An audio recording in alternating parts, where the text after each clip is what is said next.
I'm the third daughter of the Ningua family in the capital. Since I was little, I've studied music, chess, calligraphy, and painting.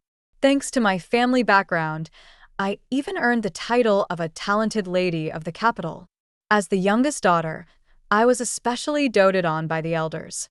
I thought this would be my life forever.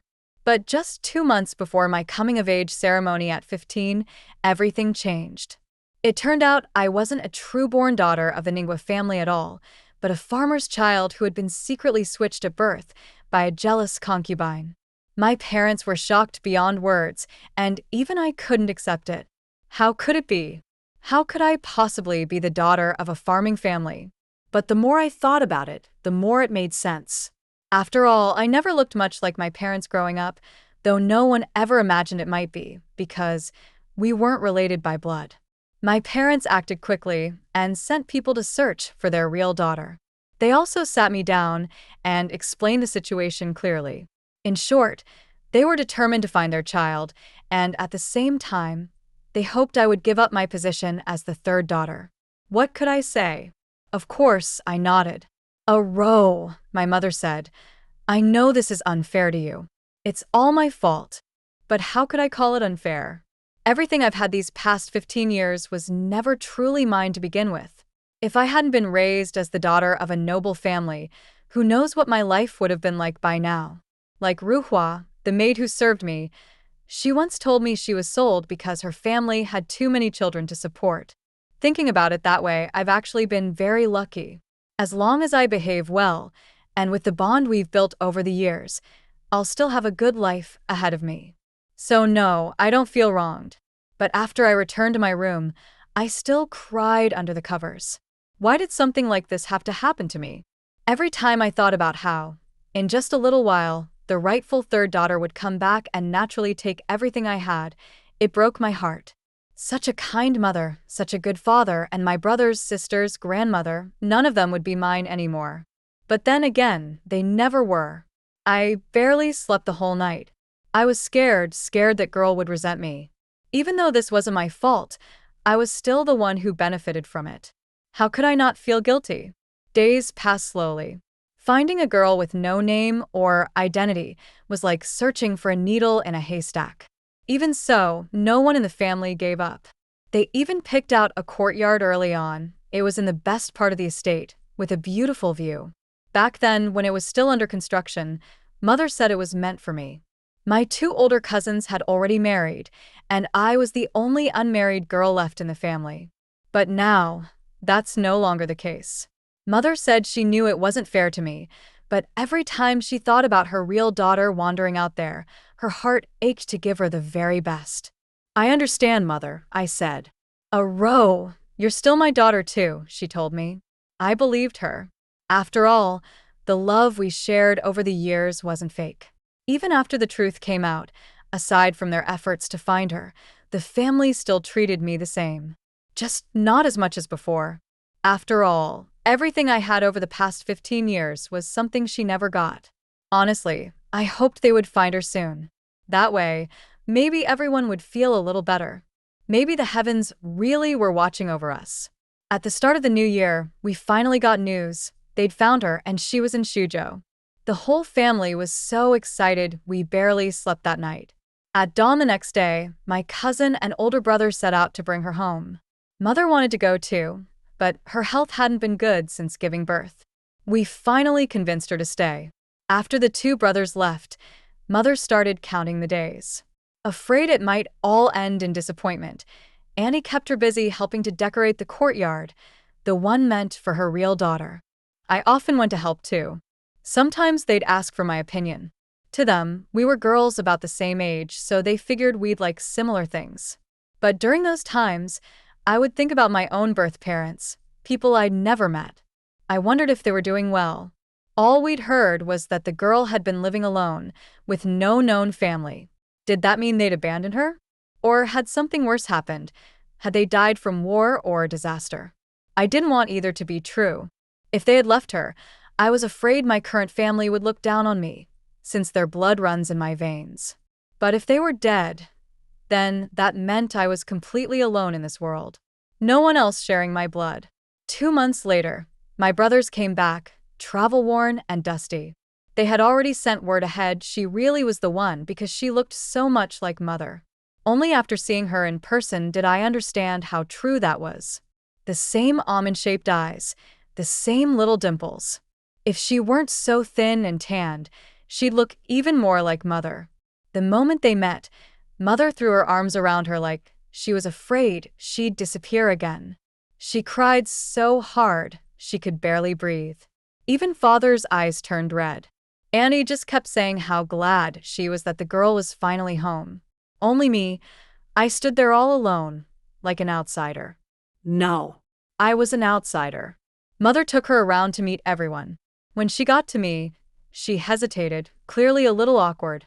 But the girl reacted quickly and called me sister. "Good child," Mother said. She was just like Mother, so understanding, so thoughtful. I should have been happy, but my heart just didn't feel right. At lunch, everyone kept fussing over her, asking if she was warm enough, if she liked the food. I felt a twinge of jealousy and tried hard not to cry. I had prepared myself for this moment for so long. I shouldn't have felt this way. After the meal, we showed her the courtyard. Mother pointed out every detail, explaining how it had been carefully prepared. And then she said something that made me burst into tears.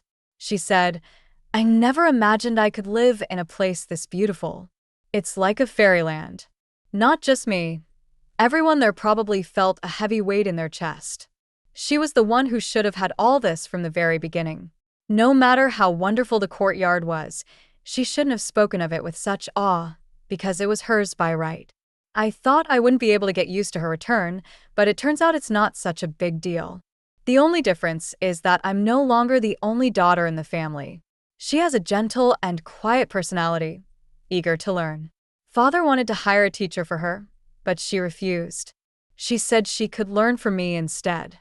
She treats me very well, so well that I can't quite figure it out. Sometimes when others overlook me, she'll go out of her way to bring me up. I've thought about it. If our roles were reversed, I might hold a grudge. After all, life has been hard these past years. "How could I?" she said. "Our parents may not be wealthy, but they've given me the best. Sister, we have the same parents. They gave us everything they had." We truly talked for the first time one night, more than half a month later. By then, we were getting along quite well. Maybe the mood was just right. She started telling me about her childhood. It was the first time I could imagine what my biological parents looked like. I believed they must have been wonderful people. She said she was supposed to have a younger brother, but her mother's health was poor and the baby didn't survive. After that, her father bore the full burden of the household. She told me that in the countryside, having only a daughter was something to be ashamed of. But her parents always treated her well. Her father would even teach her to read and write whenever he had spare time. Unfortunately, she thought there was still plenty of time to learn slowly. She didn't expect life and death to part them so quickly. She said if the floods and the plague hadn't struck Suzhou, she would have brought her parents to meet me. The flood in Suzhou that happened 6 years ago. I even followed the trend and donated 100 taels of silver back then. Disaster felt so far away at the time. The only impression I had was hearing father and uncle recite long strings of numbers. I never expected that I, too, was a victim. It's a pity I couldn't do more. If I could turn back time, I would have donated more and told father to go to Suzhou and bring them back. Then maybe I would have had my parents too. Mother said that in a few days, Muhi would be officially added to the family genealogy. Once she learned proper etiquette, she'd start attending social events. As for me, I would be considered the Zhao family's adopted daughter. Aro, don't worry. In your father's and my eyes, you'll always be our daughter. I understand. I should be content. Being an adopted daughter isn't so bad, better than having no one at all. Besides, everything I've learned over the years is still mine. But none of us expected something to go wrong. The emperor issued a marriage decree, ordering a Zhao family daughter to marry Prince Li. Prince Li is the emperor's 5th son, highborn, of course, but said to bring misfortune to his wives. His first fiancée died suddenly before the wedding, and the second passed away on their wedding night. He was sent to the border when he was just a teenager and has earned many military achievements since, with blood on his hands. He's the kind of person who could stop a child from crying with just a glance. Someone like that isn't a good match. The emperor picked a Zhao family girl because I was the only unmarried one in the household. At least, that was the case until recently. Now, I'm nothing more than a stand-in. But even so, this posed a problem. In the eyes of the outside world, the girl chosen by the emperor is me. He only just returned and hasn't made her presence public, so naturally no one knows. If we were to say something now, it would seem like we were playing tricks. No one knew what to do. The marriage had to be either mine or He's. So when He and I went to greet our parents, we overheard their discussion before we even entered the room. In a way, I was happy. Prince Li wasn't a suitable match, and my parents were debating not because they wanted to push me forward, but because they were torn between the two of us. That was enough for me. So I took He's hand and walked in. I told them I would marry him. Everyone was stunned. Father was the first to react. "Aro, what are you saying? Mother can't bear to see you go, and that person is..." Mother's voice trailed off. "Elder sister," He said, still confused about what this marriage meant. After all, the imperial decree named me. I had lived in wealth and comfort for 16 years in He's place. This marriage would be my way of repaying her, with a lifetime of peace in return. Besides, it's not like I wasn't reaching above my station. Even my 2 cousins hadn't been able to marry into the royal family. A commoner like me marrying royalty, it was a step straight to the heavens. No matter how reluctant my parents were, someone had to step forward. The wedding was scheduled in a rush. From the moment I said I'd marry, the attention in the household shifted back to me. Mother was busy every day preparing my dowry. I'd seen the list. It was several pages long, even more lavish than what my cousins had. "Leave it for Ahe," I said, glancing at He beside me. "She's not in a hurry. Your father and I want to keep her with us for a few more years," Mother said, patting my hand. But I hesitated. She and I were the same age. Wouldn't it be late for her to wait a few more years? Mother saw what I was thinking. "She's different from you. We just want her to marry into a normal family with our support and live a happy life." He nodded from the side. "That's right. Mother said noble families have too many rules. I'm not as clever as you, sister. I'm afraid I wouldn't manage. Aru, if the emperor hadn't chosen you, your father and I would have wanted the same for you, just a safe and peaceful life." My eyes felt a little damp. I'd worried too much after all. Even with He back, my parents still loved me deeply. It's just, life is full of unexpected turns. The day before my wedding, He came to see me. Talking about the marriage, she said, "Sister, you never owed me anything to begin with." I met her gaze and listened as she went on. "It's me who owes you. If father hadn't tried to protect me, he wouldn't have died. Sister, I owe you my life." As soon as she finished, she threw herself into my arms. It's okay, Ahi. I didn't do it just for you. I did it for myself too. Ningwa Manor was the only support I had left, so I had to do something, plan for my own future. Otherwise, why would they protect someone like me who had nothing to do with them? But I was too narrow-minded, not kind like them at all. When my brother carried me to the bridal sedan, he said, "If things ever get too hard, come home." I almost cried again when I heard that. This was the place I had lived for 16 years. No matter what happens in the future, at least at this moment, in their hearts, I was still part of this family. We performed the wedding rites and entered the bridal chamber. Even when Prince Li lifted my red bridal veil, I was still nervous. This prince, who is rumored to bring misfortune to his wives, actually looked quite handsome, not at all like a terrifying monster. As long as he's human, I told myself. After our wedding night, I woke up the next morning feeling unwell and went to the palace to give thanks. The emperor just said a few ceremonial blessings, and we then went to greet the Empress. She, too, followed the usual formalities. We were supposed to pay respects to Prince Li's birth mother, but she had passed away years ago, so we returned home. He even handed me control of the household affairs. Everything seemed to be going well. It wasn't some terrifying den of danger after all. When I returned to my maiden home, I thought I'd be going alone. But to my surprise, he didn't go to the barracks that day and accompanied me for a short visit. It was a big show of respect. In private, Mother told me that Father was planning to officially adopt Mu-hee as their daughter. I was startled and asked, "Did Mu-hee agree to it?" Mother nodded and said, "Now that you've married Prince Lee, how can the Zhao family have another unmarried daughter?" Mother, I wanted to say, I hadn't expected things to turn out this way. I know.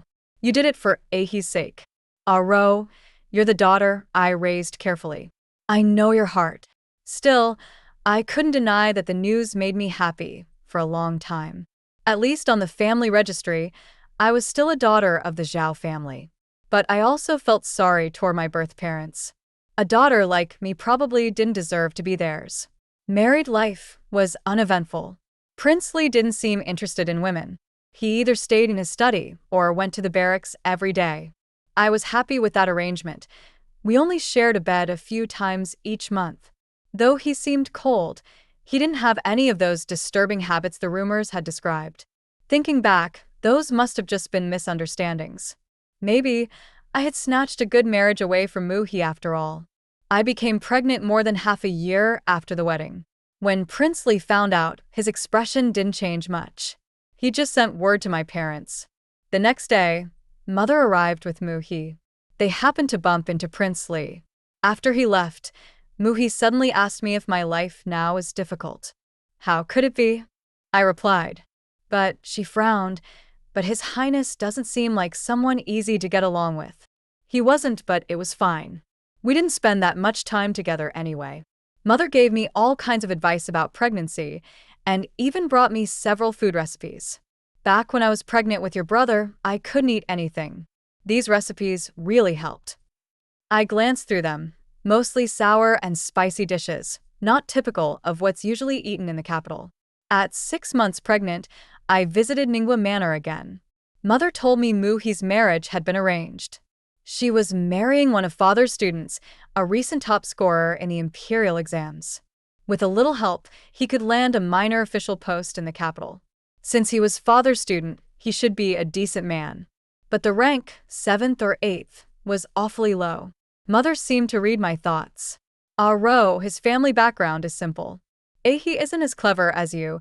She wouldn't be able to handle a large, complicated household. The student came from a wealthy family, but he wasn't lucky. He lost his mother as a child, and his father passed away a few years ago. Because of the mourning period, he hadn't married yet. After all, it was common for men to marry at 17 or 18. Age-wise, he matched Mu-hee well. I just think his status is a bit low, I said. As long as he's a good person, that's enough. Ahi likes him, and with the family backing her, she won't suffer. Marriages where both status and feelings aligned were rare. Outsiders thought Prince Lee and I were perfectly matched in status, but we weren't really a love match. Mu-hee and the student might truly be in love, but even as an adopted daughter, she was still a young lady of the Ningwa Manor. How could a low-ranking official truly be worthy? Has her dowry been prepared? A girl's dowry was something built up little by little since childhood. When I got married, since I was marrying a prince, my dowry was larger than it might have otherwise been. But for Mu-hee, they probably hadn't had time to prepare much. After all, a dowry wasn't just about money. Some fine items were rare and required luck to acquire. And a well-off family wouldn't settle for common goods. It's prepared, Mother said. Your father and I discussed it. Her dowry doesn't need to be as much as yours. After all, the man she's marrying doesn't compare to yours. She doesn't need the very best things. But we'll make up for it with more shops and silver. Having money in hand is what really matters. Money was never a bad thing. But my dowry also included several chests of books. They might have looked ordinary, but they were rare ancient texts, priceless. In marrying into a powerful family, it was the depth and substance of the dowry they cared about. I'll add to Ahi's dowry myself. Good. I gave birth to a daughter after 9 months of pregnancy. To me, whether the child was a boy or a girl, she was the only one in this world with my blood. And that was enough. It felt so good. I was no longer alone. My maid, Billion, told me that the king only took a glance at the baby before leaving. She nervously asked, "Miss, do you think the king doesn't like the little princess?" "No, that's not it," I reassured her. Besides, the baby was born. Even if he didn't like her, he wouldn't just discard her. Since I became pregnant, the king had given me some advice, mainly about eating and drinking well. I thought about it for a while. Perhaps it was simply because we had spent so little time together, and I couldn't figure out whether he had any expectations about the child's gender. The others, however, all hoped for a son. It wasn't about gender preference, but because, in the royal family, boys were always viewed as more prestigious than girls. When the child turned 1 month old, the king came to me and said he had named her Yao. The name was naturally lovely, but what shocked me was how soon he had chosen one. Normally, children were named after they grew a little older, as it was thought to be difficult to raise a newborn. Even the royal family followed this custom. But now, with the name, she could already be entered into the imperial registry. Since then, I called her Yao Yao, and each day, she seemed to grow in her own way, chubby and cute. Life felt easier since Yao Yao was born. However, when Yao Yao was 6 months old, Billion cautiously asked me if I had noticed that the king seemed to dislike her. I thought for a moment. It did seem that way. He had never held Yao Yao or played with her. In fact, since I had been focusing on nurturing my health, he had been coming around less and less. Could it be that he didn't like children? It didn't seem like it. Yao Yao had only the best of everything, and many of her things were even taken from the royal treasury under his orders. But I couldn't figure it out, so I decided to let it go. After all, Yao Yao was his only child now. Even if he didn't like her, what could he do? He hadn't shown any interest in other children either. Perhaps it was simply in his nature. Why force him? When Yao Yao turned 8 months, Mue got married. I sent many things as gifts. That day, when I returned home, everyone in the family was smiling, genuinely happy for Mue. When I got married, though everyone smiled too, they were more worried than happy. The wedding was lively and joyful. It wasn't as grand as mine had been, but it was heartfelt. My mother said that Mue's wedding dress was embroidered by her own hands. No wonder it looked so beautiful. I hoped Mue's life would be prosperous from now on. That was what the whole family wished for her. After a long day, I was tired when I returned home. I closed my eyes for a moment, but then I heard Billion calling me anxiously, as if something serious had happened. When I went out, I saw that it was about Yao Yao. For some reason, the king had happened to visit just as Yao Yao was playing. She was curious and bold, having recently learned to stand. Wobbling, she crawled over and grabbed the king's robe to pull herself up. She had just started standing, but couldn't walk steadily. Billion said the king ordered someone to take Yao Yao away, but she wouldn't listen. The wet nurse and maid were afraid to go over, so for a moment, no one knew what to do. Yao Yao even reached up with one hand, trying to get the king to hold her. When I came out, I even felt that the king seemed to breathe a sigh of relief and gestured for me to take the child. I went over to pick Yao Yao up, but she didn't let go, and I couldn't tell whose temper she took after. "Your Majesty, could you please hold her for a moment?" I asked. After a long time, I finally heard the king's low voice. "I don't know how to hold a child." I sent everyone out to avoid embarrassing him and tried to guide him on how to hold her. His movements were stiff, though, and though they weren't large, they were awkward. Yao Yao seemed to find it amusing and started squirming, and I saw the king's face turn pale, as if he was frightened. Suddenly, I had a thought. Perhaps it wasn't that he disliked Yao Yao. Maybe he just didn't dare to touch her. I patiently taught him. After all, Yao Yao at 8 months was much easier to hold than a newborn. When she was born, I myself was afraid to touch her because of how soft and fragile she was. When Yao Yao finally grew tired and was taken away, the king explained why he had come. With the weather being so pleasant, he planned to take us to the country estate for some relaxation. It sounded interesting, but I couldn't help but feel it had something to do with Yao Yao. Why hadn't he gone last year? Even though I wasn't well then, what about the year before? It was clear to me now, it was because I wasn't worthy. The country estate was indeed enjoyable. There were plenty of animals, and Yao Yao had never seen so many. Every day, someone would take her to see them. Her favorite was a little white rabbit, but I didn't let her play with it. Aside from concerns about cleanliness, a child's hands were so unsteady that it was a danger. Moreover, Yao Yao had soft skin, and what if the rabbit bit her? What was most surprising was that the king had come along and seemed to relax. At least, I was able to see him more often. His movements became more familiar when holding Yao Yao, and perhaps because of their natural bond, Yao Yao really liked him. But then, within half a month, news came that the emperor had dethroned the crown prince and placed the Prince of Ping under house arrest. The crown prince was the emperor's eldest son, raised as the heir to the throne from a young age.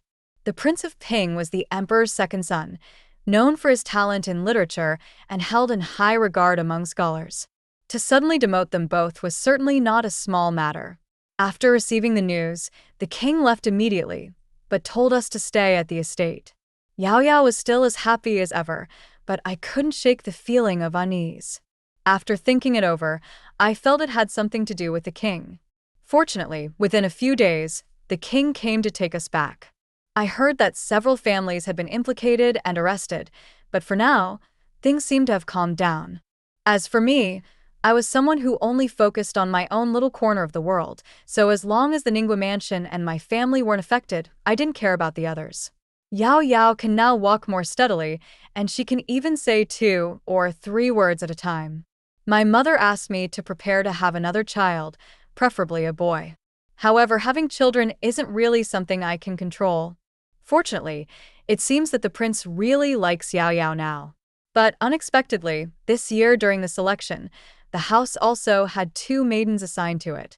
Both of these maidens came from families with official positions, but their ranks were not high, and they weren't from the capital either. Perhaps because of this, they entered the house as concubines. Their character will take time to observe, but they are good-looking. Although they are not great beauties, they have their own charm. I didn't treat them harshly. I had them arranged to stay together. They are probably from the same class of maidens, so they should be able to get along. I told the prince about this, and as usual, he said he knew. I never expected that half a month passed without him seeing them. I thought it was strange, and then that night, when the prince came to see me, he mentioned it again. He glanced at me as if he thought I was meddling in things that weren't my business. I don't know if I made him take it to heart, but the next night, I heard from the servants that he had visited them. Bai Lian was confused, not understanding why I pushed the prince out. But really, what's so hard to understand? What man doesn't have a concubine? Even though my parents have a strong bond, my father still has concubines. Otherwise, how would there have been a mistake between me and Muhi? And as for the prince and me, we aren't particularly in love with each other. What could I possibly expect in terms of favoritism? Besides, he only comes to me because I am the legitimate wife. However, I never imagined that the prince stayed only a moment or so, or perhaps he entered and immediately left. I sent someone to inquire and found out that the prince had gone to Wu Shi's room, but unfortunately, Wu Shi used incense, and the prince couldn't tolerate the smell, so he left. When I learned of this, I couldn't help but laugh. I love the fragrance of fruits, and I don't use incense in the house, only seasonal fruits. So I didn't know that the prince had such a preference. I didn't expect that Wu Shi would fall into this trap. I had thought that even if he didn't like the smell, he would at least visit Wang Shi, but he didn't. When he next came to me, I mentioned it, and he unhappily said, "I put you in charge of managing the household, not watching over me all the time." All right, as long as he's happy. I've done my duty. Actually, it's better this way. No one will take away the love between Yao Yao and me. Muhi was pregnant, and I went to see her. She had a big smile on her face, so I could tell she was living well. When she married, she only brought 2 maids and Granny Lu's family with her. It wasn't many people, but still quite a few. When she saw me, she asked why Yao Yao wasn't with me. After chatting for a bit, I realized she was truly happy. Her marriage was a good match. Well, there's no use in ifs. Is there? I'm living well too, so why should I envy others? After all, life is never perfect. While things seemed calm on the surface in the capital, there were actually many undercurrents. Luckily, as a woman in the inner courtyard, I didn't need to worry about anything and could live a peaceful life. But unexpectedly, my mother suddenly came to visit, telling me a bunch of things that left me confused. I later found out that the prince was going to war.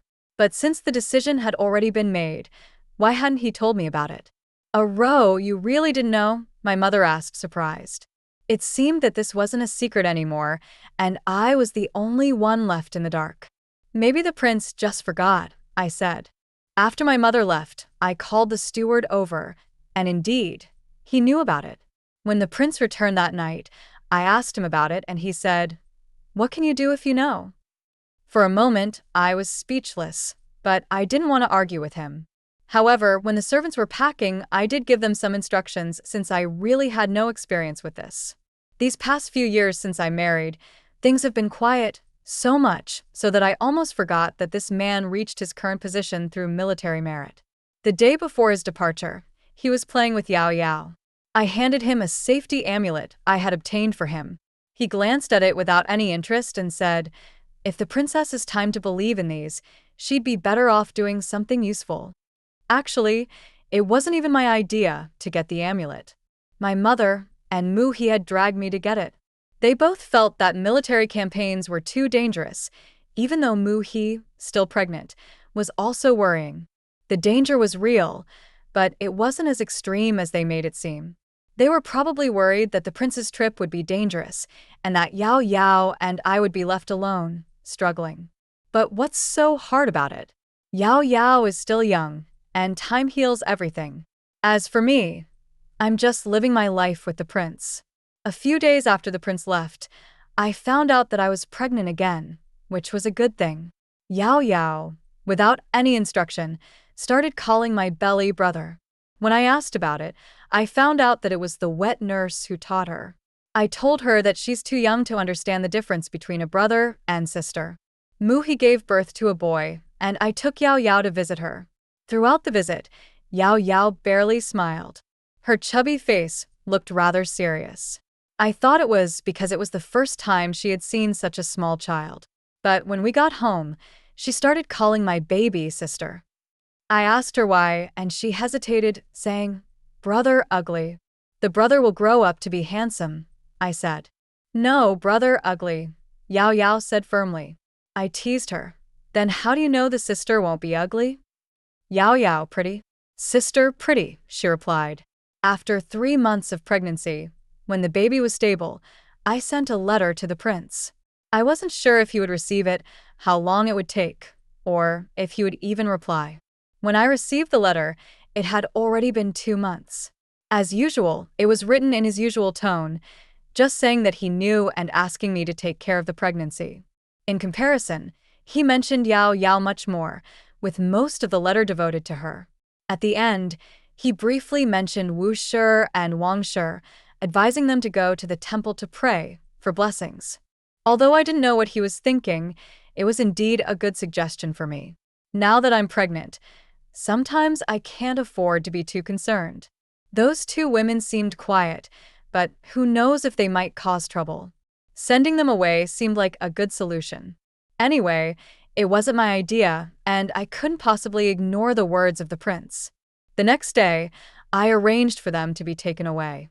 They were naturally unwilling, but what could they do? Along with them, I sent a few carefully selected maids, strict and few in words.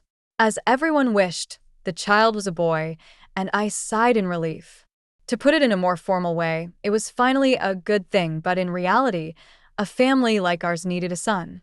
In the worst-case scenario, if the prince didn't return, with this child, Yao Yao would have her own younger brother, and our lives would be much better in the future. This child would be our support many years down the road. Though it might sound a bit too pragmatic, it's the truth. I heard that Yao Yao took one look at the child and refused to look at him again, constantly complaining that he was ugly. Fine, A 3-year-old's aesthetic sense is something, after all. Fortunately, after some time, Yao Yao finally thought the child looked good. Even though the baby was still too small and slept all day, Yao Yao loved to stay by his side. Brother looks good. When the baby turned 1 month old, I received the prince's letter. It included a name, Jew. I had originally thought of calling him a Jew, but Yao Yao always called him ugly, and I was influenced by her. The prince was finally returning. He had been gone for 3 years. Yao Yao had grown up, and the ugly little boy could speak now. Time had passed quickly, and I had grown accustomed to this life. On the day the army entered the city, I took both children to see the prince. Yao Yao pointed to him and asked, "Is this Father King?" Seeing me nod, Yao Yao's eyes lit up. Father King is really handsome. Indeed, the prince was not unattractive. There were no ugly people in the royal family.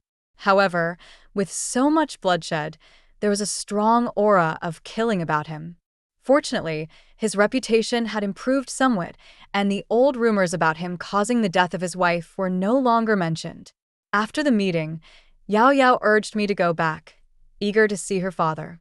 When the prince left, Yao Yao was too young to remember much, but now that she was older, she was very interested in him. It is said that absence makes the heart grow fonder, but for the prince and me, that wasn't the case. At least the first person he saw was Yao Yao. He picked her up just like before. The second person he looked at was Ju. Ju had never seen him before, so he was a bit shy. When he came to me, it was just a few formal words. The prince's return didn't feel much different from when he wasn't around. How many couples live like we do? But I was thinking, now that the prince was back, the 2 women who had gone to pray could be brought back, right? I found a moment to tell him, and he looked confused. It seemed like he had forgotten. "Do whatever you want," he said, leaving the decision to me. It actually wasn't a bad thing. This way, it avoided any competition between wife and concubines. Even in royal families or aristocratic families, matters in the harem were always murky. The legitimate wives usually just wanted power in their hands, and as long as the legitimate son grew up well, the rest could be left to chance. For me, things seemed simpler. The prince seemed to have no interest in women. If I weren't his legitimate wife, if it weren't for the matter of heirs, he probably wouldn't even bother to look at me. This kind of life was peaceful for me, but not necessarily for others, like Mu-hee. Her husband, chosen personally by my father, had become increasingly better over the years, and their life was sweet and happy. Sometimes, when we chatted, she would talk about her husband, and her eyes would unconsciously light up with a smile. If she had married into the prince's residence back then, she probably would have gotten tired of my boring life long ago. As for me, I probably wouldn't have been as devoted to just one person as she was. Thankfully, now we were both satisfied with our lives. And that was enough. I thought about how Yao Yao was no longer a little child and should start learning things. Knowledge and manners had to be learned from a young age, through continuous exposure, not something to be rushed. Her character had always been a bit wild, and with the prince back, he spoiled her even more. Sometimes I couldn't even find her. When I asked, she had been taken out by the prince. It gave me a headache. Their father-daughter relationship was good, and I was happy about that, but it seemed a bit too good. Before long, the whole capital knew that the prince dotes on Yao Yao. Even Ju, his own son, seemed to be less favored than Yao Yao. Maybe because Ju was still too small. The prince didn't like very young children. I suspected he didn't dislike them, but was just afraid of hurting them due to a lack of control, just like when Yao Yao was a baby. He was afraid to touch her. So, I often taught Ju to learn from his sister and pester the prince. Boys needed to be trained from a young age. It was best if the prince kept Yao Yao at the residence. Girls shouldn't be allowed to play around like this all the time. As a result, the prince, not minding the trouble, took one child in each hand and walked off with them.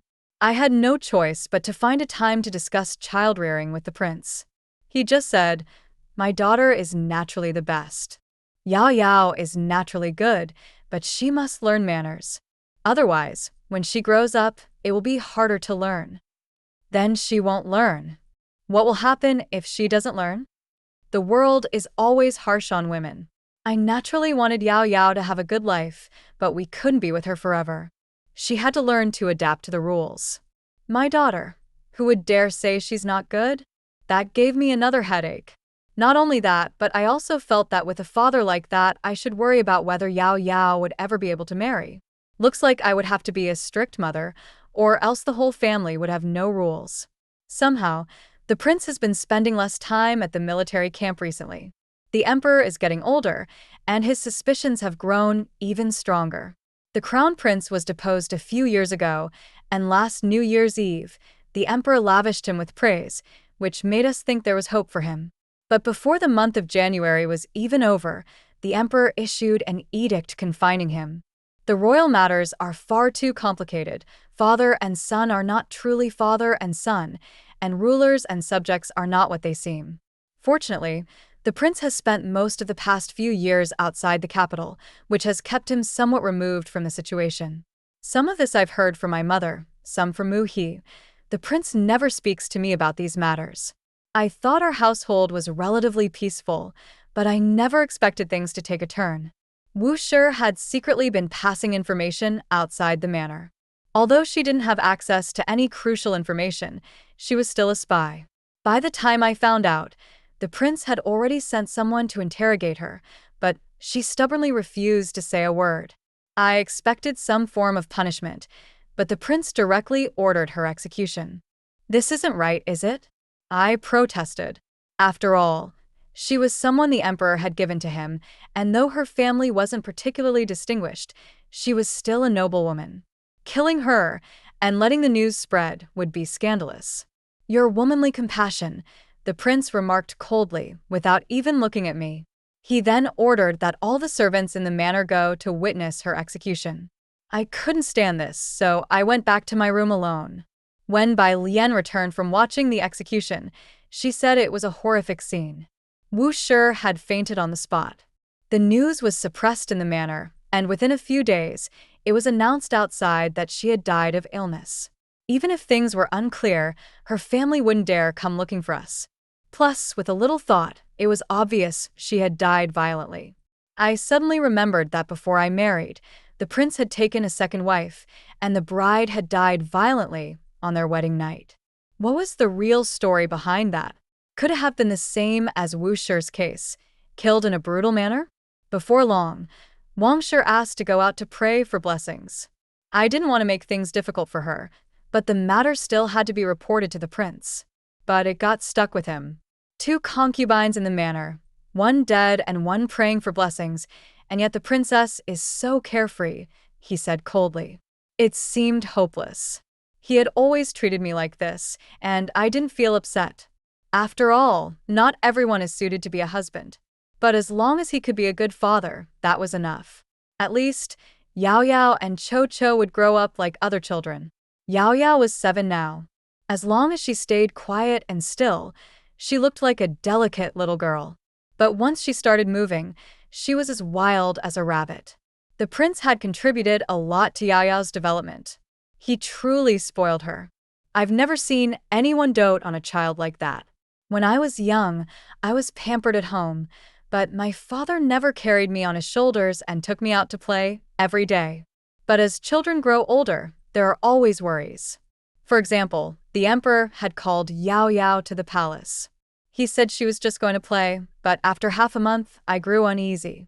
Especially since the prince's mother had long passed and there were no familiar faces in the palace. What would happen if something went wrong? I was in a state of anxiety while the father and daughter were out gallivanting again. Cho Cho, although a few years younger than Yao Yao, had already started learning to write and was taught by a tutor the prince had appointed. Though he wasn't speaking in full sentences yet, he was still much smarter than other children his age. Perhaps seeing my worry, Yao Yao comforted me, saying, "Don't worry, mother. Father said that once I'm in the palace, I can do whatever I want. After all, His Majesty is my royal grandfather, and no one can bully me." No, hearing this only made me more anxious. Cho Cho, in contrast to Yao Yao, was very obedient, so much so that after Yao Yao went to the palace, I felt the house became much quieter. But good times didn't last long. Soon, Things outside were unsettled again. Prince Jing had fallen from grace, and Prince Kong was said to have suffered significant losses as well. They were both hot contenders for the throne in recent years. One had the reputation of being a virtuous king, while the other, though young, had considerable influence from his maternal family. I could never understand why they fought for the throne. After all, one who becomes a king causes the death of thousands, especially the throne. But perhaps that's just how it is. Everyone is just a step away from that position, and no one is willing to let go. In ordinary families, the eldest son inherits the bulk of the family wealth, but in the royal family, the most regulated place in the world is the least regulated. Only by gaining power does it matter how one got it. After all, no one is willing to submit. This calamity didn't reach our manor, but it still affected the Ningguo manor. The capital is full of noble families, and the relations by marriage are complex. After careful calculation, even two seemingly unrelated people have some connection. And because of this, Ningguo Manor was dragged into it. In short, it all came down to the emperor's mood. Clearly, his son's growing ambitions displease him. In the end, my uncle retired, and the title was given to my older cousin. The next year, the emperor's health worsened. Early in the year, his favorite youngest son caught a cold and passed away. When the news came, Yao Yao cried. 16th uncle was so good to me. He always helped me take the blame. The 16th prince was the same age as Yao Yao, and it was a pity. Whether it was fate or human intervention, who can know? As long as the heir to the throne hasn't been decided, things will never settle. The prince, now without much to do, spent less time with Yao Yao, especially since the emperor's health had deteriorated. He didn't take her out as often as before. He also visited me often, and we had good conversations. It seemed like we were good sisters. When the emperor passed away, the prince ascended to the throne. It looked simple, but in reality, the previous night was chaotic. The usually docile prince Yu raised an army in rebellion, but unfortunately, his plan was discovered by the emperor. In the end, both sides were weakened, and before the emperor could deal with the cause of the rebellion, Prince Yu committed suicide in front of him, and the emperor, enraged, died from the shock. And the prince, not coincidentally, was right there, holding military power, so the throne naturally went to him. These were things I learned from the prince's attendants, who relayed the events to me. It all felt like a dream. He had just picked up the pieces. Now that the prince is to be called emperor, according to the customs, rewards must be given to the meritorious. Naturally, we all had our share. Without a doubt, I became the empress. Yao Yao the princess and Cho Cho, to everyone's surprise, was named crown prince. Most people probably thought it was because he favored me, but in reality, he didn't care much about women. I feel that he might not have many more children in the future. As for the praying Wang Shi, I had intended to grant her a concubine's title, but since she came from the manor, the prince was stingy and only gave her the title of noble consort. Thinking carefully, I realized that maybe the one who benefited the most from this situation is me. Who could have imagined that the marriage no one wanted turned out to be a gift from heaven? After the emperor's mourning period, the court ministers submitted a petition about selecting women for the imperial harem. The emperor, with little interest, declined several times. I took it as a bit of a joke, since, well, with my current position, I didn't particularly want him seeking out young, beautiful women. It wasn't that I had feelings for him, it was more about enjoying my current status. As long as I remained the dominant one in the harem, it would benefit me, my children, and my family. Of course, on the surface, I acted as a virtuous wife and never voiced such thoughts aloud. On the contrary, I would gently advise him against it. He never took my advice seriously, though, so I had grown accustomed to it. What I didn't expect, however, was that the ministers turned their focus toward me, and I was unfairly blamed. Thankfully, the emperor stood by me this time, believing that they were the ones at fault. After all, in the emperor's eyes, his officials should be focused on the state and the people, working diligently for him, rather than constantly scrutinizing his harem. I thought the matter would end with the emperor's anger, but some people would not give up until they achieved their goal. To my surprise, this fire reached me. This time, They didn't use the excuse of jealousy, but brought up something from many years ago, my past relationship with Mu-hee. I first heard about it when Mu-hee visited the palace. Since I became the Empress, she came less frequently, so I was happy to see her this time. However, during our conversation, I sensed that she was hesitant to speak about something. I assumed she was facing difficulties and, knowing there were palace maids around, I suggested they leave us alone. It was then that Mu-hee confided in me. "Sister, don't you know? There are some ridiculous rumors going around." I was genuinely unaware of them. Recently, Yao Yao had been quietly staying with me, learning embroidery, and I was glad to help guide her.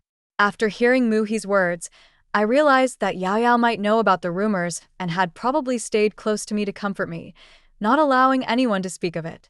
In the end, I had been negligent in managing the household, and such a big issue went unspoken.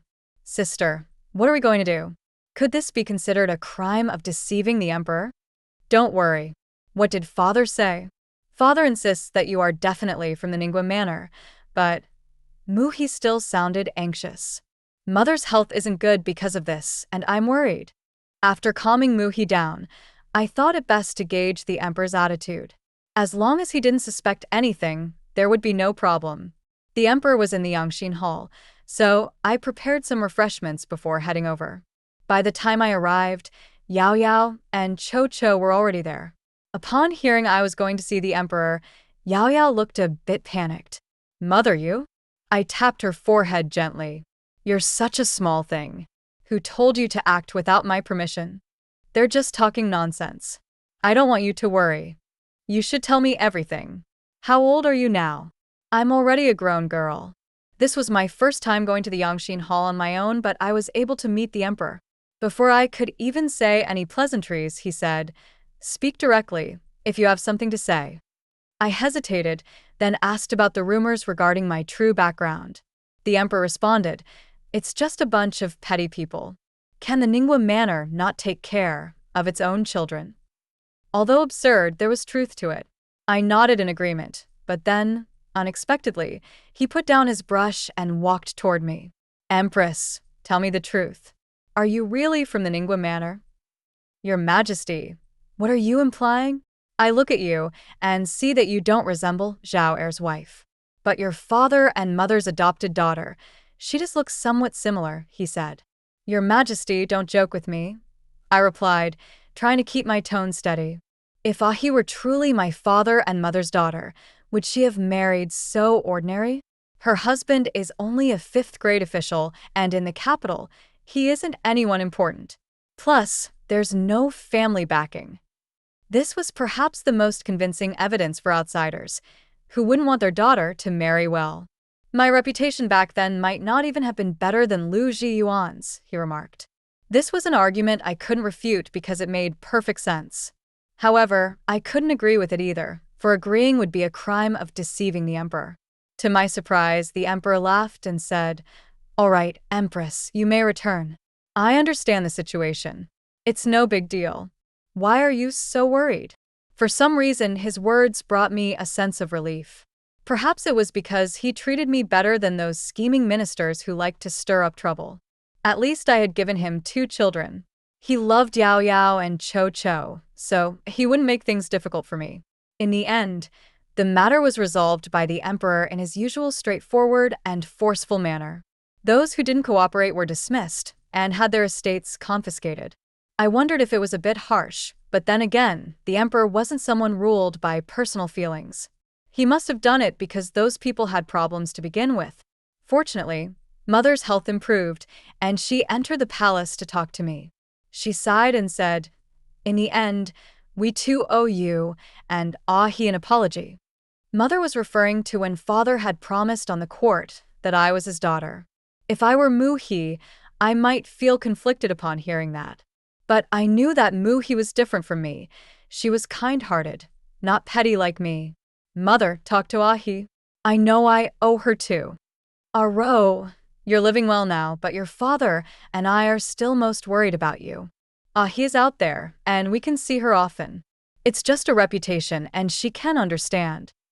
I'm doing fine now, and the emperor treats me well. Sigh, Aro, you've always been decisive, which is a good thing.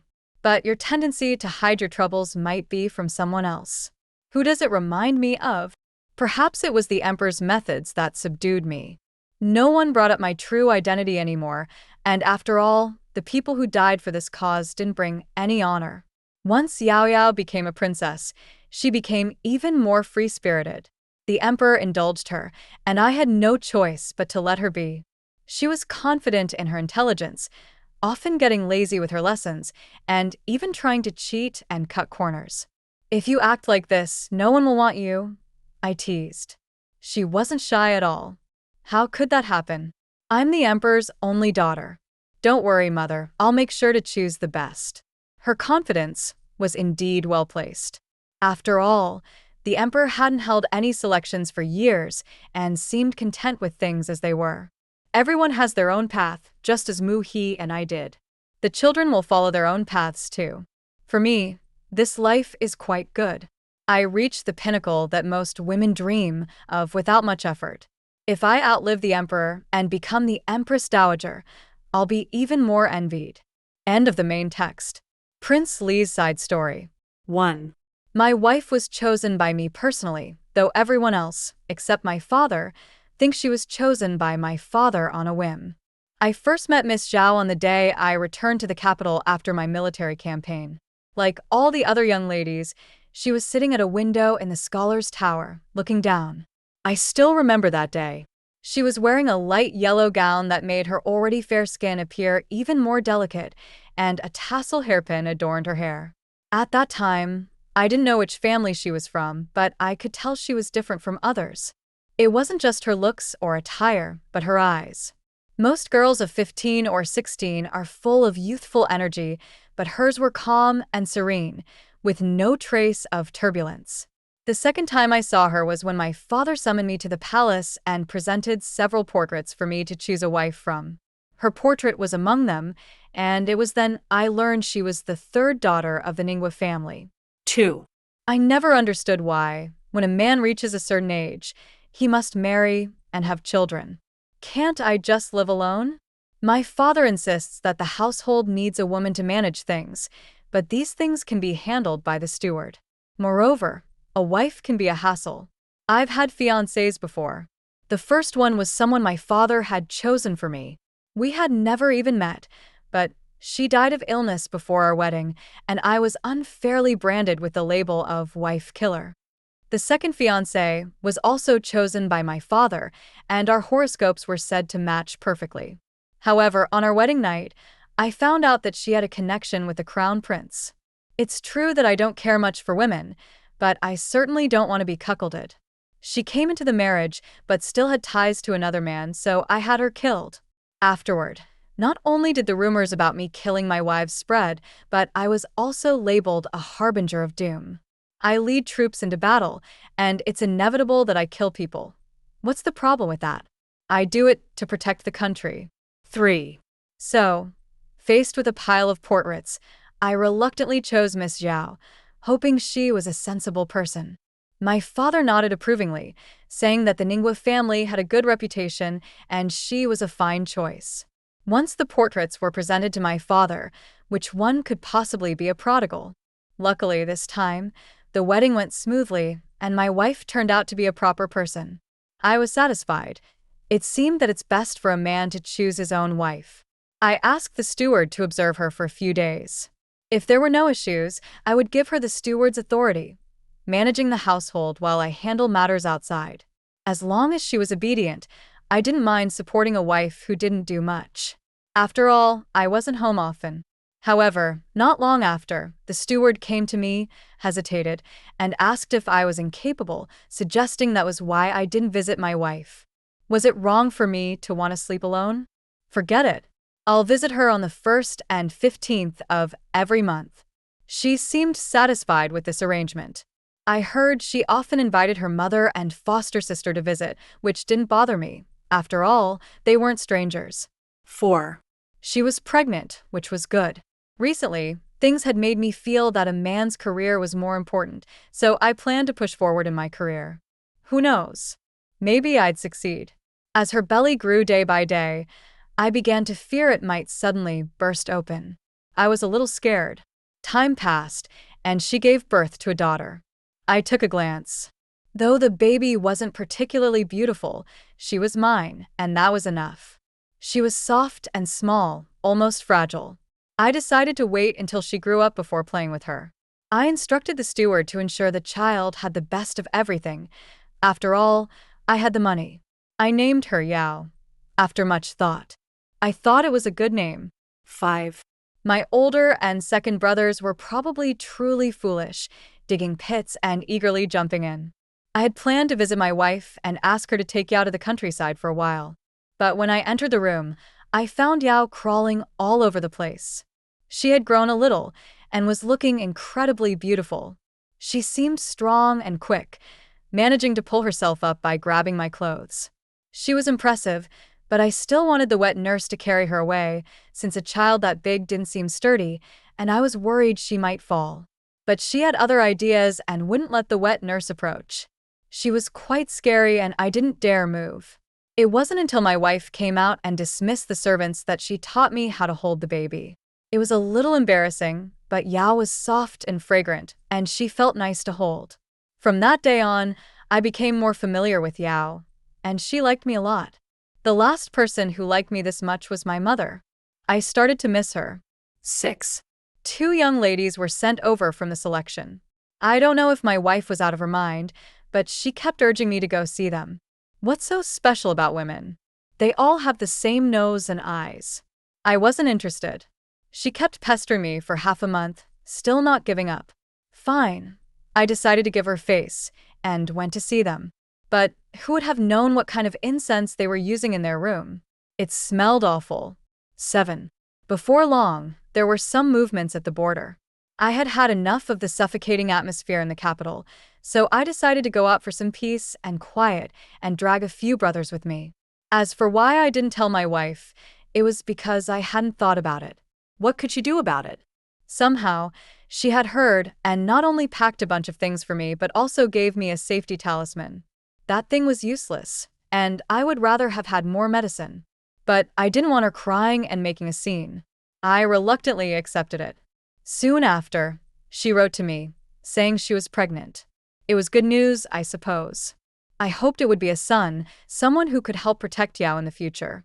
As for the concubines, I sent them away to pray for blessings to avoid doing anything they shouldn't.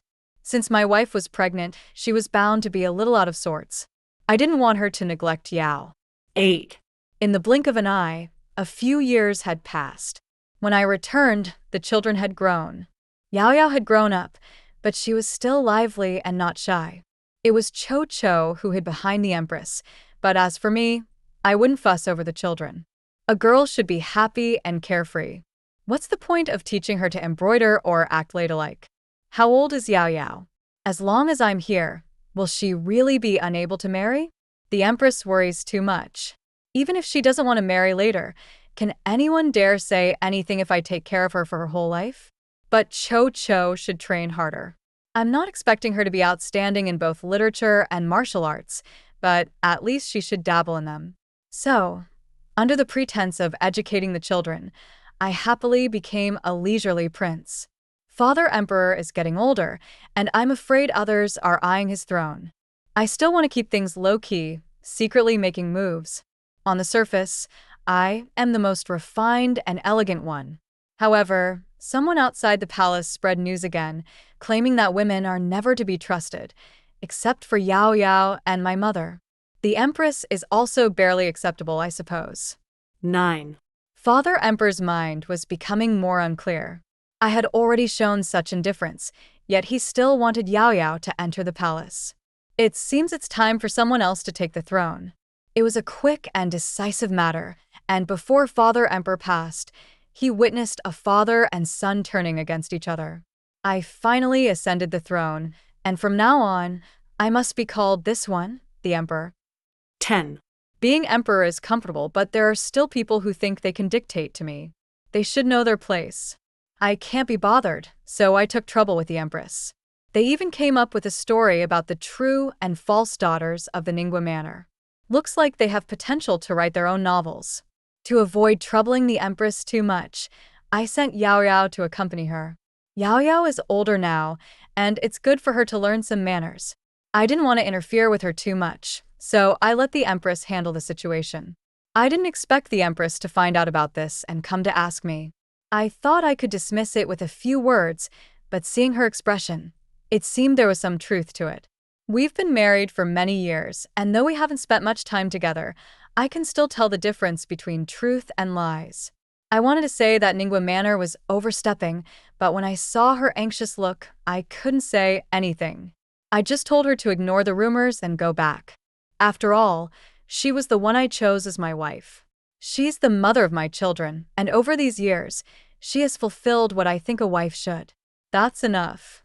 If I were to investigate further, what about Yao Yao and Cho Cho? Those nagging ministers would probably make me marry someone else, causing more trouble. Fortunately, the people from Ningua Manor aren't stupid. They denied the rumors as nonsense. The officials I need in my court are those who are diligent and capable, not those who cause trouble. If they disobey, I'll replace them. Do I really lack people? 11. Ever since I stopped the selection of women, the palace women have been causing problems. In the short time it takes for me to take a stroll, I can run into 3 or 5 of them try and make a scene, some singing, some dancing, and the most daring even tried to throw themselves into my arms. I couldn't stand it after just a few days, so I ordered the Empress to manage the situation. When I was younger, all of Father Emperor's concubines tried their best to compete for his favor, but the Empress was generous and unconcerned. However, she was very capable in handling things. After dealing with a group of palace maids severely, I stopped encountering such desperate advances. It wasn't in vain that I dismissed several ministers for her sake, to prevent rumors about her background and spare her from worrying. Moo He's side story. 1. From what I remember, I was always the apple of my parents' eyes. My father was the only scholar in the village and would teach the local children to read, earning money for our household. Because of this, our family was relatively well off. My mother always dressed me beautifully. Every time we went to the town, she would buy me pretty hair ribbons. Whenever my father had free time, he would teach me how to read. But back then, I was so mischievous, always wanting to play outside, distracted, and often scolded by my father. 2. When I turned 6, my mother became pregnant again, and my father was very happy. I secretly wished that my mother would have a younger brother so that no one would gossip anymore. But what I didn't expect was that the brother in my mother's belly never even had the chance to open his eyes and see us before he passed away, leaving my mother with lingering health problems. The doctor said that my brother's death was due to my mother's poor health and overthinking. Overthinking? The first thing that came to my mind were those gossiping women. I had heard them speak of it many times, and my mother must have heard it even more. It was surely their fault. My mother's health was weak, so she had to take a lot of medicine, which costs money. During that time, our family was struggling. It wasn't just because of the lack of money, but more importantly, my mother's health. In my father's eyes, money could be slowly earned, but my mother had to get better quickly. 3. However, many things didn't go as we wished. When I was 8, my mother passed away. I held her hand tightly, not wanting to let go, but my father forcibly carried me away. That was the first time I understood what parting in life and death meant. I didn't want to experience it again. 4. At the age of 9, there was continuous heavy rain for several months, and the dam broke, flooding the area. Although the flood didn't reach our village, we weren't able to escape the epidemic. In order to survive, my father took all the belongings we had, along with my mother's memorial tablet, and left the place we had lived in. But this wasn't the end. The epidemic was terrifying, many people died, and my father left me too. I no longer had a home. 5. As a girl, life was difficult.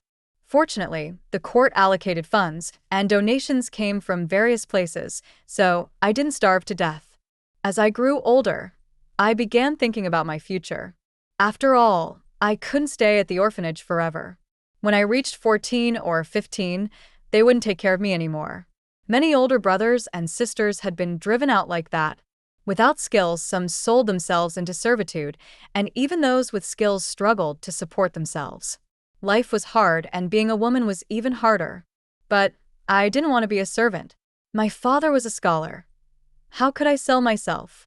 Fortunately, over the years, I had earned some money from my embroidery, so I thought of becoming an embroiderer and living like that for a few years. But when I asked around, I learned that shops didn't need embroiderers like me, especially since my skills weren't that great. So I had to rely on hard work. I rented a small house and started washing clothes for others. It was tiring, and in the winter, the water was freezing, but heating water required firewood, which costs money. My hands became so rough, and looking at them made me want to cry. If my parents were still alive, I would never be in this situation. 6. Slowly, I came up with an idea. There were so many girls in the orphanage. I could hire them to wash clothes and make some profit in between. At least it wouldn't be so hard. We were all orphan children, and we understood the importance of money very early. So, my orders started increasing, but this wasn't a long-term business. Though I didn't make much money, there were still people competing with me. 7. The turning point came when I was 16. Before the Lunar New Year was over, I was struck with a huge shock. I wasn't my parents' biological daughter. I had been swapped at birth. Now, my real parents had come to find me and brought 2 older brothers with them, intending to take me back. Looking at their attire, I could tell they were likely telling the truth. After all, their clothes were more expensive than mine. They wouldn't be after anything from me. So, I handed over my laundry business to a younger sister in the orphanage who had a good relationship with me. If things went well in the capital, I likely wouldn't need to do this work anymore. 8. On the way, the 2 older brothers treated me very well. They bought me clothes I had never worn before and took me to eat many delicious things. But every night, when I thought of my parents, my heart ached. If only they were alive, they could come to the capital with me and see their real daughter. When we arrived in the capital, I found out that they were young masters from Ningua Manor, and I could hardly believe it. The manor was grand, and the family was harmonious, nothing like I had imagined. My mother hugged me and cried for a long time. We really looked alike, and she introduced me to everyone one by one. Finally, when we met the girl who had taken my place, my mother seemed at a loss for words. The girl, named Yiru, looked so much like my mother, so I took the initiative to call her sister. 9. My mother showed me the garden she had prepared for me. To me, it felt like a fairyland. But when I spoke, everyone cried. After spending half a month together, I could clearly feel that everyone was compensating me. Every time my mother heard my brothers mention my life in Shujo, she would cover her face and weep. But to me, I felt that heaven had already taken good care of me. 10. In a way, the person I felt closest to in the family was my biological sister, Yuru. She resembled my mother, but was like a younger version of her. Seeing her always reminded me of the happy days when our family of 3 was together. So, I enjoyed being around her. My parents were happy to see this, too. I knew that, as their adopted daughter for 16 years, they didn't want us to have any conflict. But I felt that Yura seemed to be very careful with me, as if she felt guilty for taking away my happy life. So, I took the initiative to tell her about my childhood, explaining that I was also very happy and had received all the love that her parents gave me. She didn't need to feel guilty. Instead, I thought, if it hadn't been for my father always protecting me, I might have died. Without me, perhaps my father wouldn't have died either. 11. Yura was very smart and taught me many things. I truly admired her. She was so capable, unlike me, who only learned a few characters when I was younger and could only wash clothes and do manual labor. Although I worked hard, I was still far behind Yuru in every way. My mother said she wanted us both to know our place. I asked her if that meant Yuru would be unhappy. Yuru is a smart girl. Don't worry, my mother said. 12. But once again, things didn't go as we expected. The emperor suddenly granted a marriage, and the family was thrown into chaos. My father and mother were worried about this marriage, but Yuru volunteered to go. She gave many reasons, and I thought she made sense. After all, if the emperor was giving her to a prince, wasn't that a good thing? Why was everyone unhappy? It wasn't until I asked my mother's maid about the prince that I understood who he was. Suddenly, everything clicked, and I realized why my parents were arguing. It was dangerous. This was supposed to be my marriage, so how could I let Yuru take my place? It wouldn't be fair to her. But Yuru said that since I didn't follow proper etiquette, I might anger the prince, and everyone would suffer. 13. As for the dowry, my mother had already discussed it with me beforehand. She said she would give Yuru more, and by the time I got married, I might not have as much. I understood because Yuru was marrying for me. I should be content. If you think this way, then I can rest easy, my mother said. As for the family tree, my father and mother explained it to me little by little. It wasn't that they didn't want me, it was just that it was no longer possible. For me, living with them was enough. I didn't mind being their adopted daughter, as long as they knew I was their real daughter. What you give and what you get should be proportional. I couldn't expect to do nothing and still have a good reputation. I could understand if they gave more to Yuru. 14. When Yuru visited her family, I didn't meet the prince. I only heard my mother repeatedly ask Yuru about the prince's household, worrying that Yuru might not be treated well. But Yuru seemed to be okay with it. However, after Yuru left, my mother said, Yuru has always been the type to report good news, not bad. At least in the prince's household, Yuru was in charge, and my mother and I could often visit her. I heard that the prince didn't like staying in the mansion. I always thought married couples were like my parents, always together, but I never expected that Yuru and the prince had such a relationship. They maintained a respectful distance from each other, but didn't that feel uncomfortable? It wasn't until I went to visit Yuru that I had an unexpected encounter with the prince. From a single glance, I understood why Yuru thought that a respectful relationship was fine. The prince wasn't the terrifying figure the rumors made him out to be, but he exuded a heavy aura of authority that made it hard to breathe. Yuru was pitiful. She was doing this for me, but when I expressed my concerns, she comforted me by saying she was doing fine. How could she be? Sleeping beside someone like him, I was afraid he might pull out a knife in the middle of the night and kill her. 15. Not long after, my father and mother told me they had nearly arranged a marriage for me. The man was my father's former student who had recently passed the imperial examination and came from a wealthy family. He was 2 years older than me, and he had good character, living a clean life. His only setback was that he had been in mourning for his parents. Now, he was an orphan, living in a small house in the capital, while his relatives remained in the countryside. I would have a peaceful life after marriage. He's clever and will treat you well, my father said. I thought for a long time and finally understood what my father meant. He said the man would treat me well because he was smart and would know not to slight me, even though I was adopted by the Ningwa family. As for my mother, she explained the marriage to me in detail. In short, this was a match beneath my status, but after marriage, he wouldn't dare to mistreat me because of the Ningwa family's influence, and instead, he would pamper me. This sounded better than Yuru's marriage. Although I had learned etiquette for over 2 years, I wasn't like the refined young ladies of the capital. If I married into a prestigious family, the rules would be very strict. So I agreed. However, my parents still arranged for me to meet Su-hung. After meeting him, I felt even better about the match. Su-hung was handsome, gentle, and looked easy to approach. Most importantly, he looked like a scholar, slender, and not someone who could fight. 16. The dowry was personally prepared by my mother, and she gave me a lot of silver notes. You and Yuru are different. She's marrying into the royal family, so her dowry has to be large, and she must also pay attention to reputation. Since you're marrying beneath your status, it's not suitable to prepare many things. I've changed it all into silver notes for you. Silver notes were great. I liked them. Moreover, unlike Yuru, there were things I couldn't appreciate or use. On the other hand, Yuru added to my bridal trousseau and gave me many valuable gifts. Life after marriage was comfortable, and I got along well with Su-hung. Indeed, marrying beneath my status had its benefits.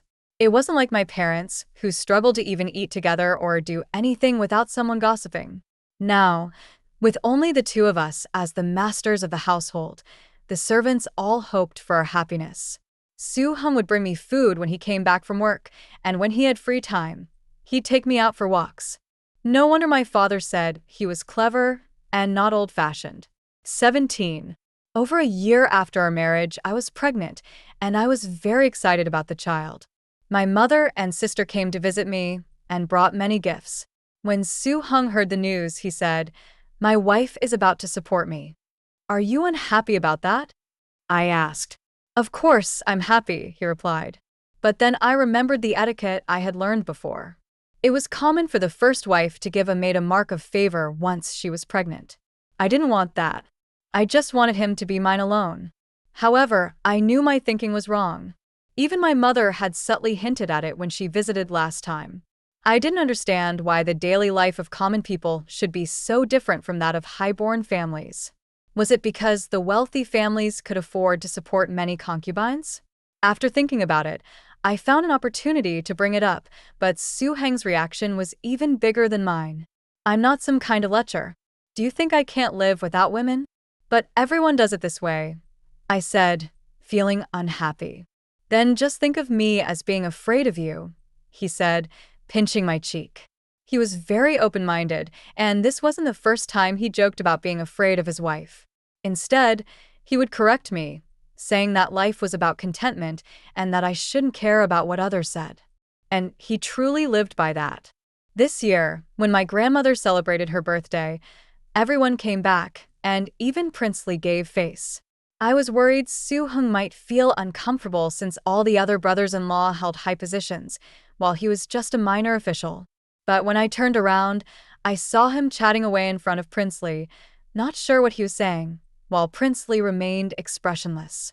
I was afraid Princely would slap him to death, since with his small stature, Princely could easily kill 10 of him. When we returned, I told him about it, and he confidently retorted he'd only kill 5, but that's still something to be proud of, right? 18.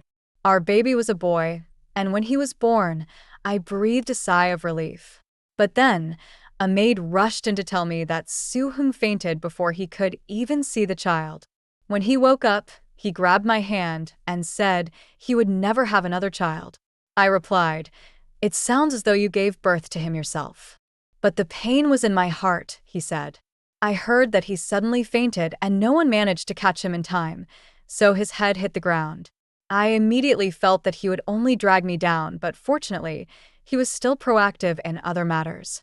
The full moon banquet was grand, and he invited a few colleagues over. Our baby behaved very well and didn't cry loudly. I had finally completed my confinement, and after taking a proper bath, I realized that when conditions were good, people could become delicate. 19. Not long after, Prince Li went on a military campaign, and there was more good news about my sister. Sometimes, I'd take Yao Yao over to play, and now that the baby was starting to look more handsome, Yao Yao didn't mind him as much. However, she still occasionally feared that he might revert to his ugly appearance from birth. But our life was peaceful, while some people couldn't stand it. My sister was rarely seen outside due to her pregnancy, and recently, I had been hearing quite a bit. Although they were just rumors, it was uncomfortable to hear. It was Su Hung who advised me to stay calm. Most of those spreading the gossip had decent backgrounds. In the end, they were just jealous of my sister. I complained to Su Hung, "Why don't you try harder to move up, then I'd have the confidence to stand up to them?" He shrugged helplessly. "I'd love to, but you also have to think about it. Your husband is just a scholar. He can't carry a burden or fight. What achievements can he have?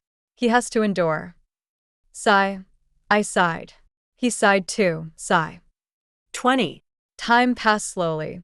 Su Hung had moved up a little in rank. Although it was a small move, we were still happy about it. We even celebrated it. After we had eaten and drunk, he spoke first. "We really think alike. If it were anyone else, they wouldn't be in the mood to celebrate after such a small promotion." "A little progress is still an achievement," I said. I thought Su Hung was amazing. After all, in the imperial court, every position had its own designated person. Though he had passed the imperial exams, there were many more graduates, not to mention the top scholars, so he wasn't outstanding enough to replace someone else. Being able to stay in the capital was the result of my father's help, and he was content with that. The baby's grown up. How about we have another child? I asked. On such a good day, don't bring up such unhappy things. How can that be an unhappy thing? He muttered gloomily. You know I'm afraid. One child is enough. I want a daughter like Yao Yao. 21. Before the matter of having a child even came to fruition, the situation in the capital changed. King Li ascended the throne. This could be considered a good thing, I suppose. Su Heng quietly said to me. I didn't expect he had a royal brother-in-law. I looked at his silly grin and didn't want to tell him that he almost had a wife who could have been the Empress. But as for my mother, ever since King Li's ascension, she often came to see me. At first, I didn't think much of it, but slowly I realized she was worried I would feel it was unfair. After all, who wouldn't want to be the Empress? But I didn't want that. I felt like I wasn't worthy. So I made it clear to my mother. I wouldn't think too much about it. My sister was the true daughter of the Zhao family, while I was just an adopted daughter and had never had the right to such a position. Ah he, if you feel this way, I'll be at ease, my mother said, her eyes red. My life is good now, and I don't envy others.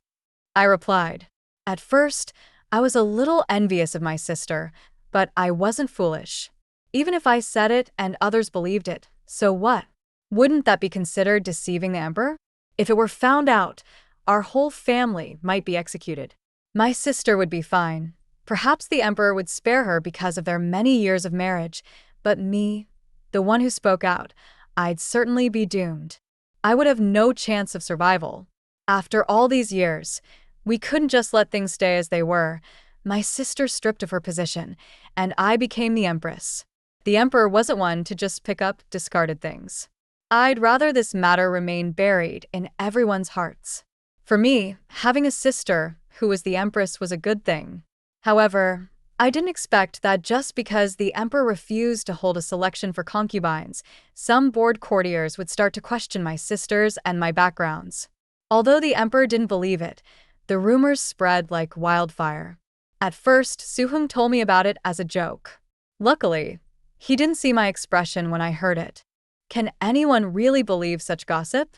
I said, pretending not to care. They just like to stir trouble. Who cares if it's true, he replied. But when the rumors spread wildly, even Su Heng began to doubt. I patted his head as usual, saying, Are you getting foolish from reading too many books? If I were really my father and mother's biological daughter, would I be giving up the emperor to marry you? Fortunately, time is a good thing. Now, people had already forgotten what kind of reputation King Li had in the past. All they remembered was that he was the emperor now. After I said this, Su Heng also said, Yeah, how could these people think that way? 22. I still felt uneasy, though. Unfortunately, my mother had fallen ill recently and she couldn't enter the palace, so I sent a message to the palace. On the way, I thought, as expected of my sister, such a big thing, and she wasn't even flustered. However, she sent her servants away, and when I mentioned that her face looked bad, I felt something was off. She didn't even know about the rumors. I began to panic a little, but she comforted me, saying nothing would happen and that she would go ask the emperor about it. Speaking of the emperor, I remembered the first time I met him when he was still King Li. The shadow of that encounter still lingered in my mind. Maybe we should forget it. After all, the emperor hasn't made any moves yet. That can't go on. Don't worry. As long as we stick to our story, nothing will happen. Perhaps my sister said something to the emperor because he quickly dealt with the ringleaders of the rumor and stopped the gossip from spreading. But my sister was truly impressive. She could even fool the emperor. Her mental fortitude was amazing. 23. Life with Su Heng was still good, and the only regret was that after I finally convinced him to have another child, it wasn't a sweet little girl. Other than that, everything else was just as I hoped. This was a smooth and fulfilling life. Su Heng's side story. 1.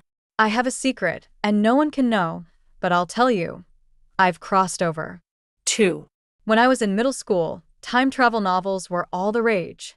In those stories, the male protagonists would level up, defeat monsters, and reach the peak of their lives. But novels are just novels. Who would actually experience something like that? Well, until one day I did. In terms of time travel, I'd say I'm a fetal traveler. It has its pros and cons. The good part is that this life fully belongs to me, and I didn't take someone else's place. The downside is being an adult but living as a baby. Just the thought of it is hopeless. I was born into a merchant family, the youngest child, with older siblings who were much older than me. They treated me like a son, spoiling me. It was quite good. But as an adult, I naturally started thinking about what I would do in the future, specifically, how I would reach the peak of my life and make a name for myself. As the saying goes, scholars, farmers, artisans, and merchants. Our family was in business, so while we had money, our social status wasn't very high. Luckily, this dynasty's imperial examinations didn't exclude merchants, so I thought, why not aim to be the top scholar? 3. What a joke.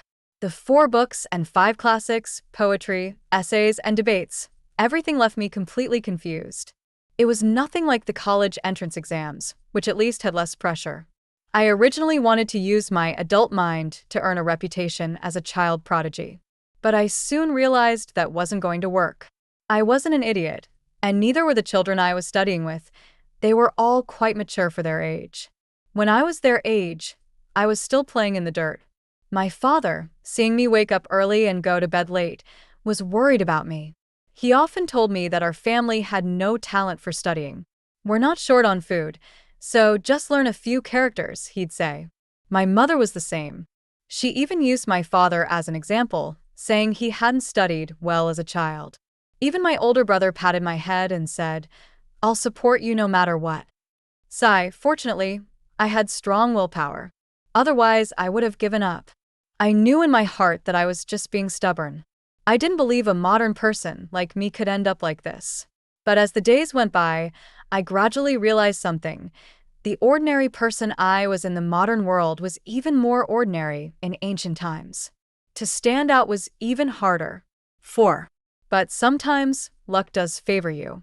For example, I passed the county, prefectural, and provincial exams. Though my rankings were low, I passed all of them in one go.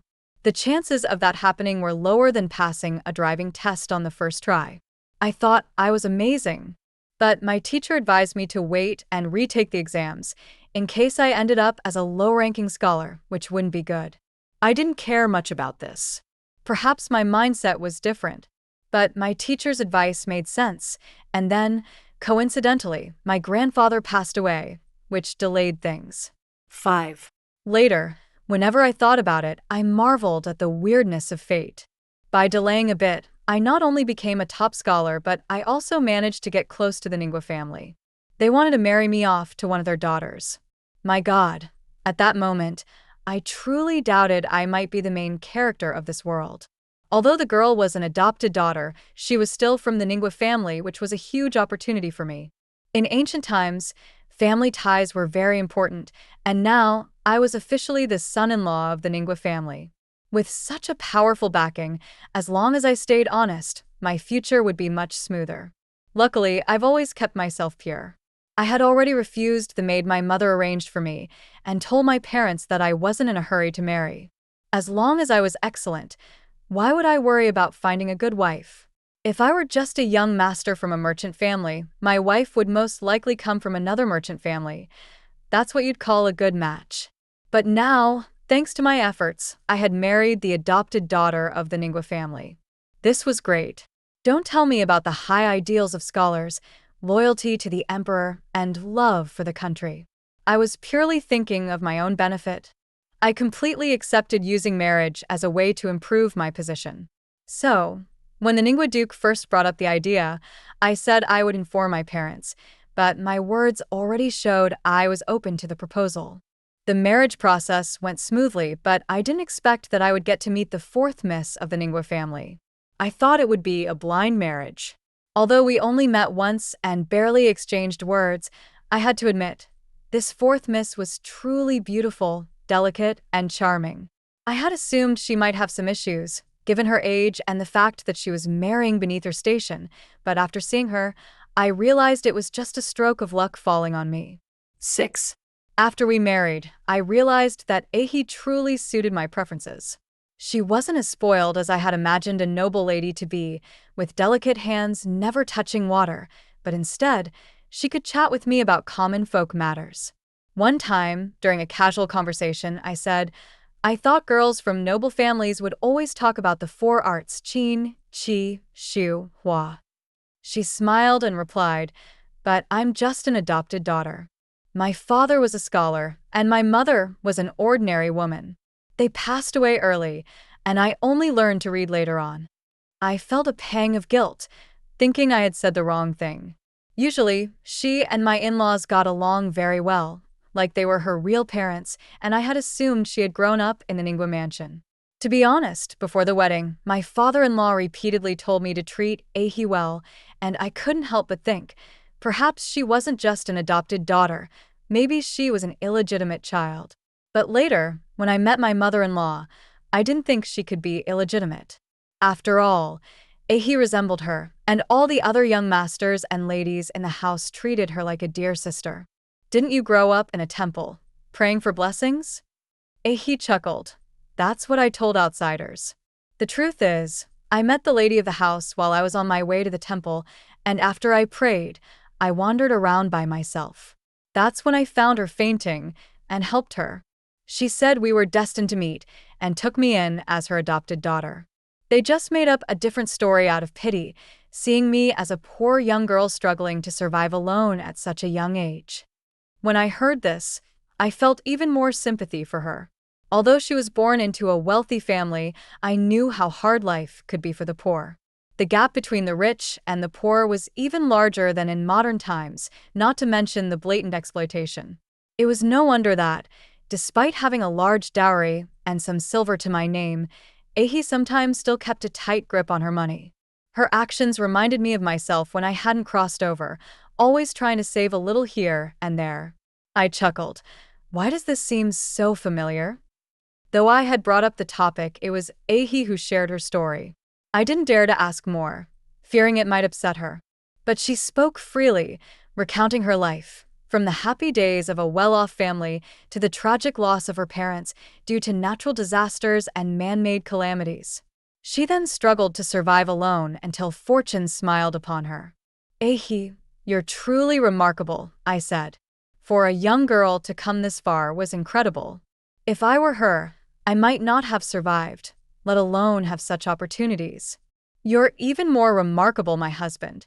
There are so many scholars in the world, and for you to pass the imperial exams and become a jinshi, that's truly amazing, she replied.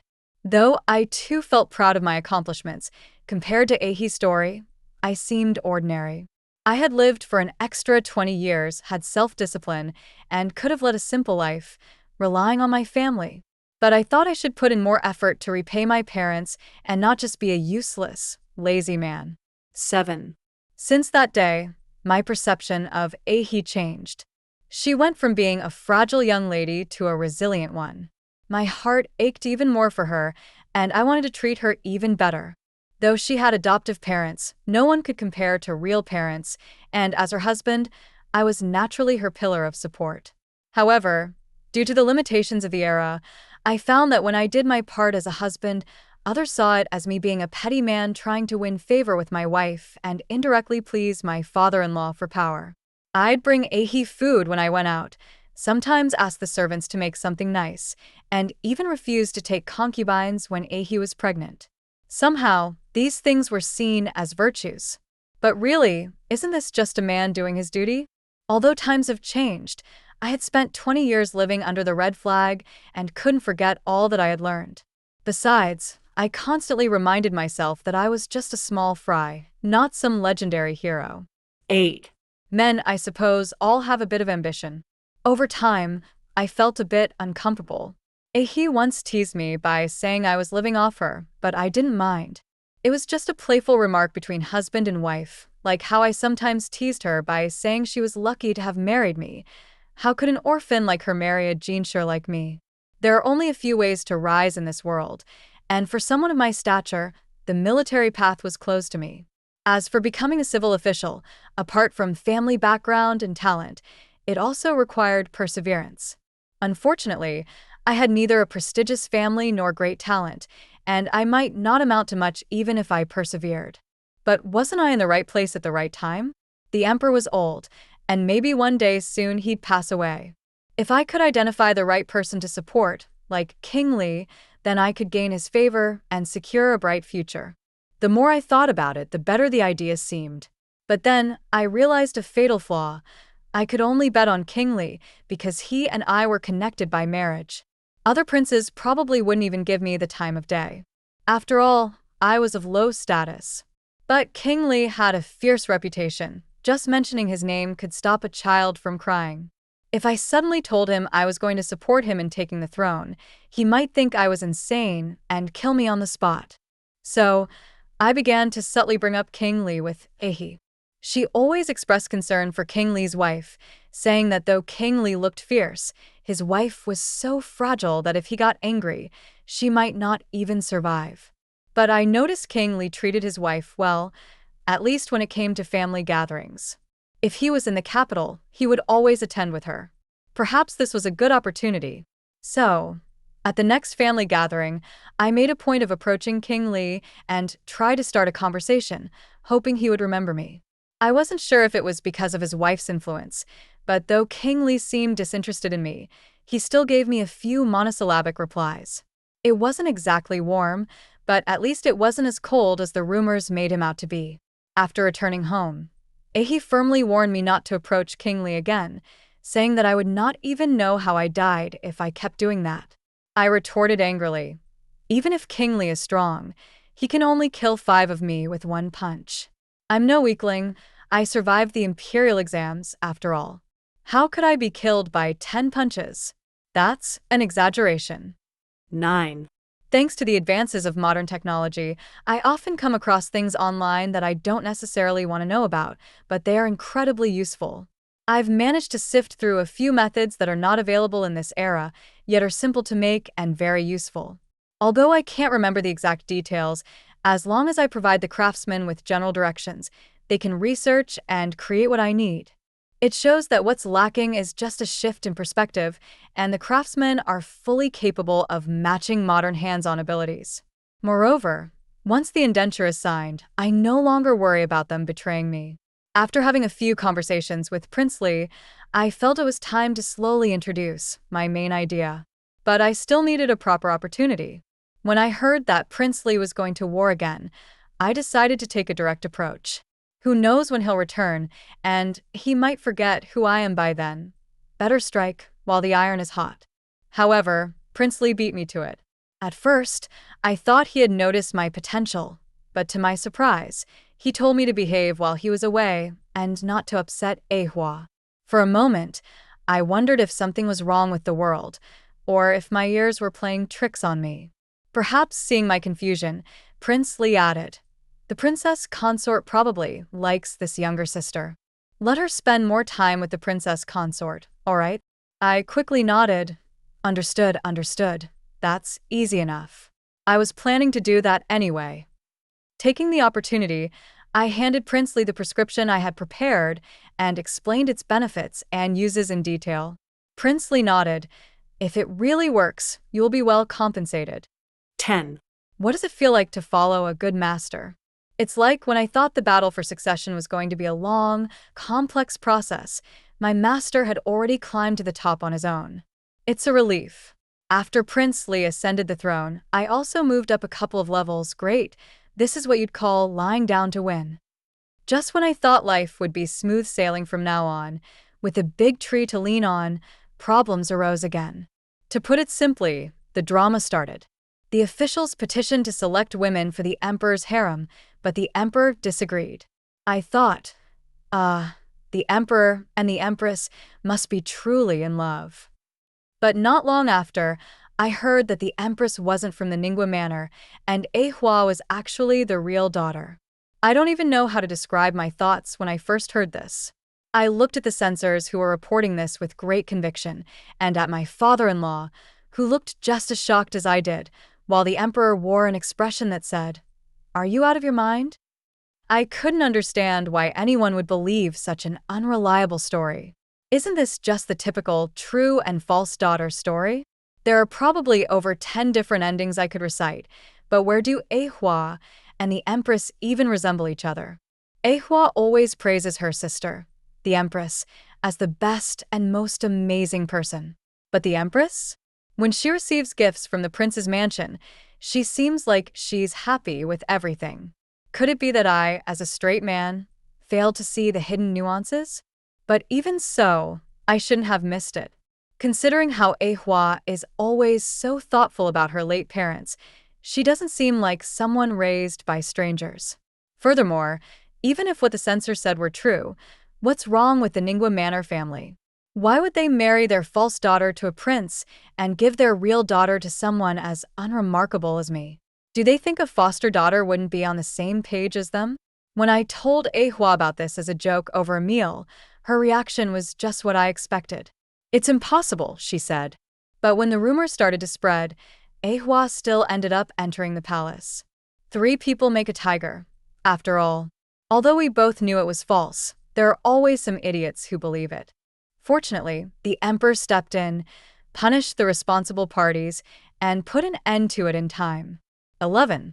It seems that the emperor's decisive action put an end to the matter. After that, no one brought up the issue of selecting women anymore. Although the crown prince could be a bit mischievous, he was highly intelligent. Who would want to offend the current emperor or the future one? My skill in holding onto the right leg is unmatched, and I must say, I'm quite proud of myself. End of the story.